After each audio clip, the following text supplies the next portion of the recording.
Now today what I've done is I've taken a bunch of these little Q-tips right here and some WD-40 from an old can. I put it in a little dish right here with all the little Q-tips. And the Q-tips are really good for getting in all these little holes right here on the old Colt, and also down the barrel. I cleaned the barrel the first time in about a million years. Let's see if you can see the rifling in there. I don't know if you can, because there's not a lot of light in the back of it. Maybe you can see something. Maybe. I don't know if you can see the rifling. Anyway, the rifling is in really good shape on that. I cleaned up the bird's eye grips right in little areas right down here with Q-tips. I've gone and I've taken the trigger and all the other little parts that came with the gun, and I've cleaned them up really well. This is what the cylinder is not perfectly nickel plated, but look down the bore of that bitch. Look at that. I mean, you know, if you were in the back of a Lincoln Continental driving down those slots, you could cut a diamond in the back seat. This gun is just in beautiful, beautiful shape, except for the finish, but then again, it's 135 years old.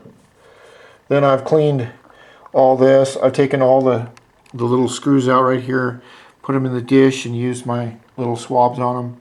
Got them all clean.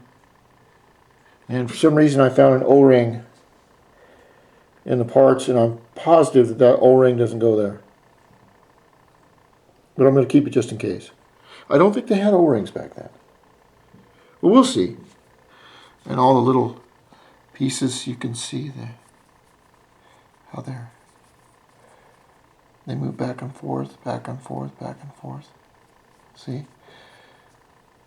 And there's the bluing on the back there.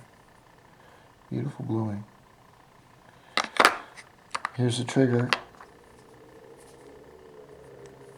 And it has one movable piece here and another one right here, which is connected to a spring setup, which is connected by a little screw right there. And that's kind of a neat piece. And here's another kind of a neat looking spring. Let's see if I'll remember where all this goes.